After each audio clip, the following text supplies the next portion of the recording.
Hello and welcome into the RotoWire Esports Show. My name is Andrew Laird, joined as always by Ethan Sexton, this time to talk about Friday's four-game League of Legends slate, specifically the LPL LCK. We don't know if there's going to be some extra slates Friday now that we've had some sprinkling of some LCS games coming up on the schedule. But Ethan, we've got, I think it's actually a pretty good slate. Like this might be, I actually thought this Thursday one was pretty good. Could be that I actually landed on the right combos thanks to RNG. Amazingly not disappointing, which really feels like they're planting the seed where I'll just like keep going back to them because I'm like, oh, I win with them. And I don't think that's ever really worked out for anybody. They looked good today, man. We kind of liked them yesterday, right? Mm-hmm.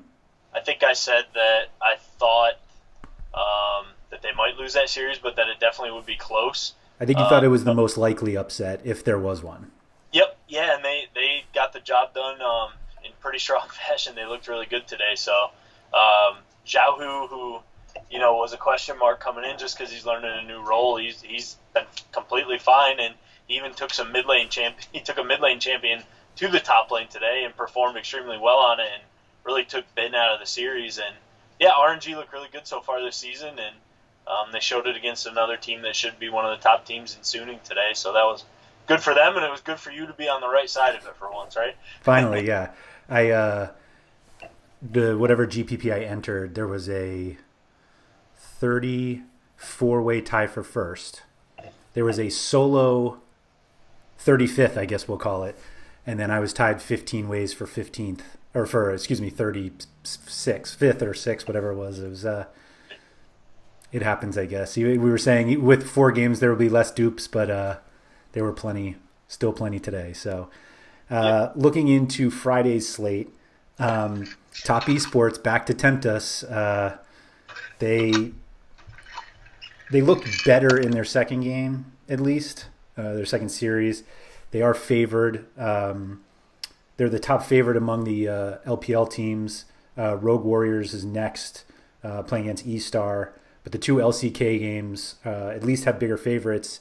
GenG and Damwon are big. Damwon's got that matchup against T1, which should be pretty good. I was actually surprised at how big of a gap they were in terms of odds. DWG is the second biggest favorite on the entire slate. So let's tackle those LCK games first, since I think they should be at least a little tighter. Sure. Do you think DWG should be not as big of a favorite against T1, or is it justified? I think it's deserving, because in the sense that, they're the defending world champions. They got 4 out of their 5 players from that world championship roster back on the team. And they bring in Khan, who I expect to start in the top lane tomorrow. And while Khan definitely is a downgrade from Nuguri, he's still a pretty good player. He struggled last year with FPX in China, but he knows the LCK pretty well, and before he moved to China, he was one of the best top laners in the LCK. So it's a downgrade, but it's not like a humongous downgrade where Damwon should be considered, a much weaker team or anything like that.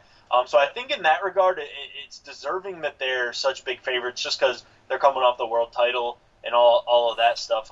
And they're obviously this is a great marquee matchup tomorrow because these are the 2 teams that most people think should be in the hunt for the title this year. So I understand, what you mean as well.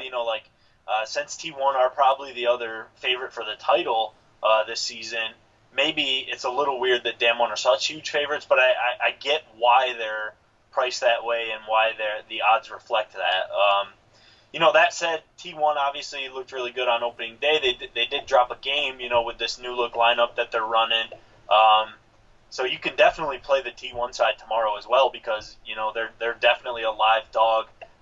Like we said, these are the 2 teams that most people expect to be fighting for the championship this split in the LCK. So having T1 in lineups is not something I would shy away from.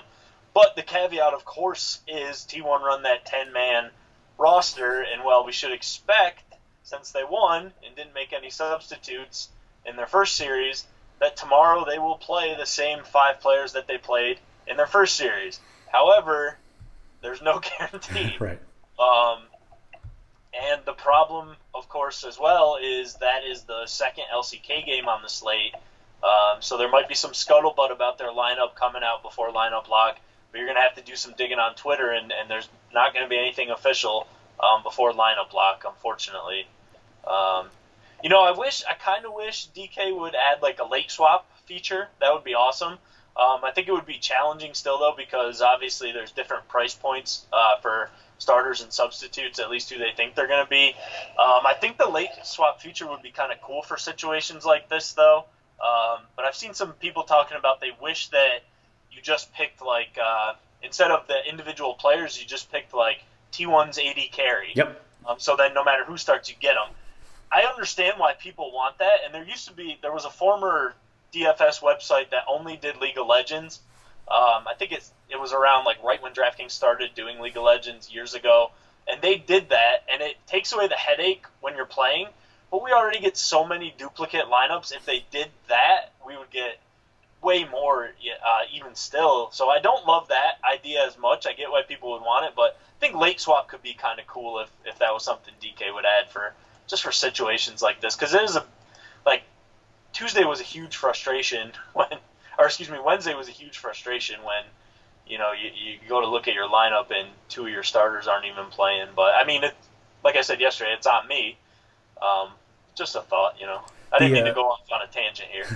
Well, the weird thing about late swap, and somebody pointed this out to me, like they have late swap for every other sport. Like it's not right. like this is like some wild idea that people are coming up with that they right. want just for League of Legends. The other kind of weird thing about late swap is most people don't use it in the other sports. And if they do, and this is kind of focusing much more on the casual player, because people who are much more serious understand the benefits of late swap, but like people tend to just use it as like an injury replacement, like, oh, my guy is out, or in this situation we're talking about, the guy that I thought would start is not. Whereas the better way to use late swap is pivoting off of guys that you have. Right. And given the pricing in League of Legends, like generally, if you have the underdog and all of a sudden you're like, oh, I got to pivot, like you can't. You obviously right. can go favorite to underdog because it'll be much cheaper. But I agree. I think late swap, I agree saying that I probably am never going to be awake to do it. So we'll see. But yep. But that was just kind of a tangent. But yeah, that's an awesome series tomorrow. I'm glad it's the 6 o'clock one because I'll be awake instead of I don't get up at 3 a.m. or 4 a.m. I usually get up around 5 so I can catch the games from there. But I'm glad it's the 6 o'clock one because I'll definitely have my eyes on it tomorrow. And like I said, I think he can play both sides. I do think Damwon are deserving of being the favorite, but T1 are certainly a live underdog. But they're just scary because you don't know who's going to start, and then you don't know if they lose a game or they're going to make subs. So it's just a kind of a scary situation if you do go T1. But they're probably lower owned because of that, as well as the fact that they're an underdog. So it could pay off. It's just a very risky scenario tomorrow. Yeah. We have kind of an interesting situation with these LCK teams, specifically Damwon and GenG, who are the two bigger favorites, because just like looking at the odds, generally, and you made this point that like the kill differential between LPL and LCK games is condensing. Like it's not so one-sided to the LPL games. But because the LCK teams are such big favorites, their kill totals are actually higher than the LPL favorites. So do you think GenG is just such a huge favorite, and it just seems like there's usually hesitation about going all out on an LCK team, but they just in such a good spot. Do you think people start there if they're like, let me find the biggest favorite, and they'll go there? Yeah, I mean, I think maybe that the narrative of the LCK being slower than the LPL is maybe not fully dead, but on its way out because, they like we've said a couple times during the summer last year, the LCK really picked up their pace in general, I think because they knew they needed to do that to compete with China, who had smoked them at Worlds 2 years in a row. So they started doing that, and they really picked up the tempo at the end of last year, and of course they ended up having one of their teams win the World Championship.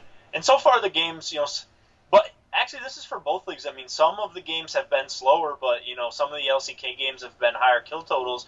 and some of the LPL games have actually been lower kill totals. So I think we don't need to take that into as much consideration as we used to. It used to be that Korea just played such a slow meta that it hardly ever made sense to play these LCK teams over the LPL teams because the LPL games were so wild. But I don't think it's quite like that anymore. Fair enough. As far as Gen.g, I mean, we spent a lot of time on the T1 Damwon and then the Tangent there, but we don't need to spend a lot of time on the Gen.g series tomorrow because I'm pretty sure they're going to smash 2-0. So if you can fit them in, you feel good about an underdog. They're a good place to start your lineup. They were great in their first series yesterday. They scored pretty well. And, this Freedit Brion team, they don't do it for me, man. They're not. They've got a couple guys that come from good academy systems in Korea that are kind of rookies, so maybe they make something of themselves eventually. Hoya in the top lane and Crescent in the support are two highly touted prospects, but Chieftain is just like a average jungler coming over from the LPL, and then Lava Lava, he's not great. He's just like an average mid laner these days, and Hina, he's a rookie, but he doesn't come with such highly touted as some of their other rookies. So I think Gen.g are in the quote-unquote smash spot tomorrow. They should destroy that matchup pretty one-sidedly. It's just, do they get enough kills to justify their lofty salaries? Right, yeah, because they're definitely expensive. Yep. So the Rogue Warriors and Estar series that's the closest, at least odds-wise. Given that we, know both what Rogue Warriors can do positively and negatively, do you think Estar is the more popular underdog that people try to focus on? Most likely, yes. I like Estar a little bit tomorrow, but that's such a coin flip matchup. I mean, obviously we saw Rogue Warriors take out Top Esports in surprising fashion the other day, but then they switched in a new AD carry for tomorrow, this Michi guy, who I know literally nothing about, unfortunately. And I'm not sure why they did it because, they won against one of the better teams in the league. So that was a little bit of a surprise, so that's kind of weird. I don't have a good, unfortunately, I don't have a good lean either way on that matchup, I guess. Man, I guess I would lean Rogue Warriors because I think Hacker is a really bad jungler, and that kind of sways things a little bit. Junglers have been really important. I mean, they're always important, but it seems like they've been extra important so far in the pro meta. Hacker is he's just not a very good jungler anymore at this point in his career, and while Haro can be kind of a coin flip guy, he's played pretty well so far, and he played well last split.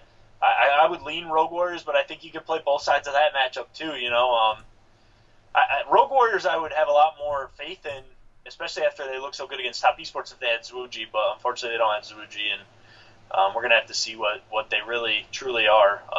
But yeah, they're coming up a win. I think Estar will be fairly low owned because people will probably be pretty excited about Rogue Warriors after they beat Top Esports. And they're actually not that expensive, right? Rogue Warriors, so you probably can get them with one of the LCK favorites, Yep. So Top Esports, I feel like I'm hesitating on them now more than I ever thought I would, just for how great they've been. But they're still pretty expensive. You're not easily fitting them in. I mean, you're not fitting them in at all with Damwon or GenG, at least with a Jackie Lover, a Knight captain, right, or the other way, Ghost or Showmaker. So do you think because the LCK teams are so such dominant favorites that Top Esports goes a little overlooked, or are people not swayed by that? I personally do think that that'll happen because, like you're saying, they're so expensive, and also they've looked like crap. So I think I'm honestly hoping that the combination of those things keeps people off of Top Esports, because I don't know, man. Call me crazy or whatever. I don't know, but I just think they got to figure this out at some point. They're too good to continue playing this poorly. So I think I'm hoping that they get it right tomorrow, and I'm hoping that it's at lower ownership than they normally have.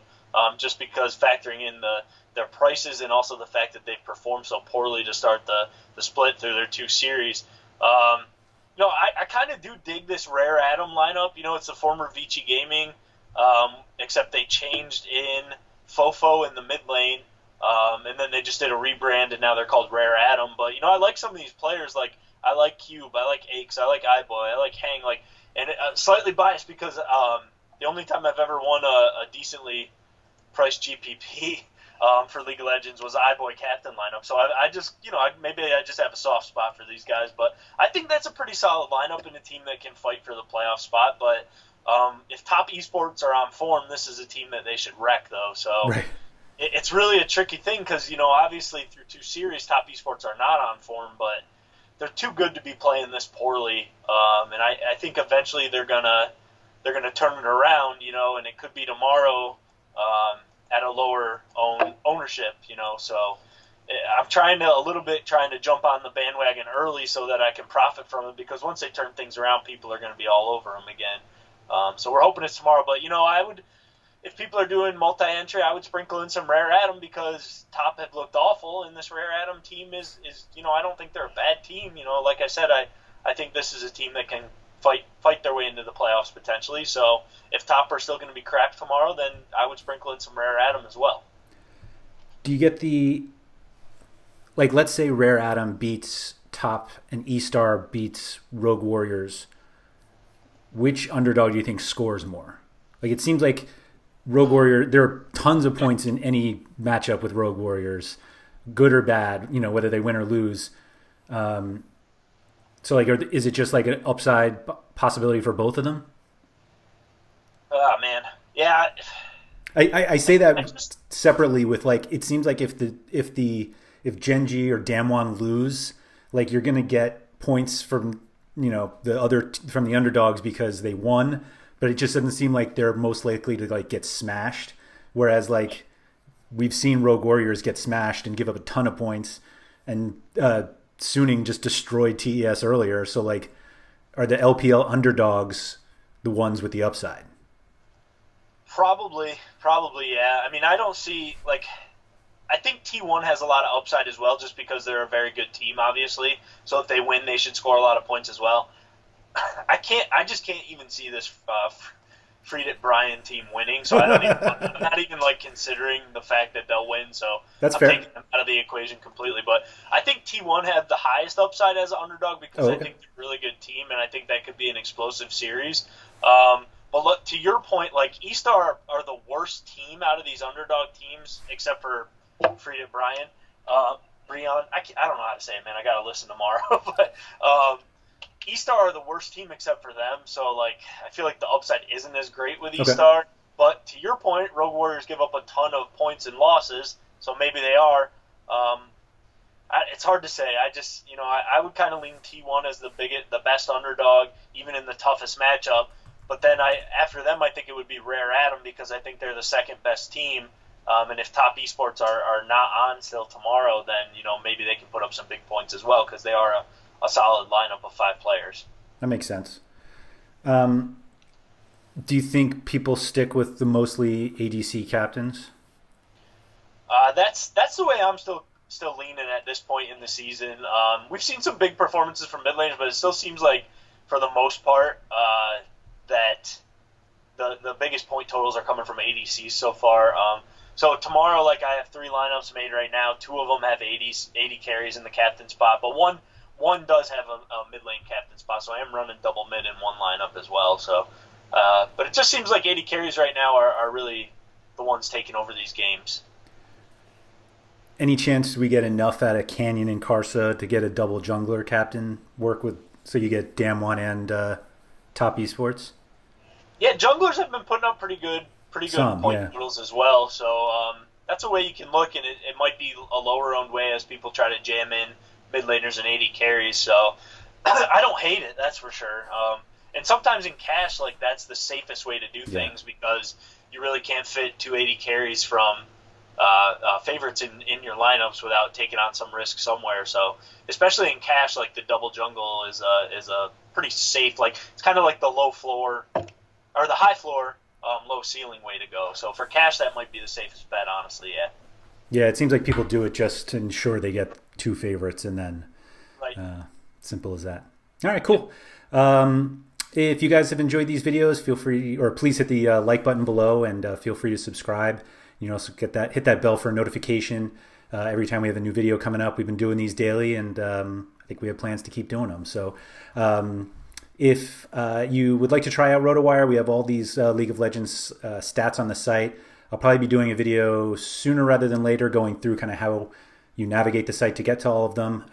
It'll be a short video because we make it pretty easy to find this stuff. So be on the lookout for that. And if you want to try out RotoWire, you can try us for free for 10 days. Just go to rotowire.com/pod. That's POD.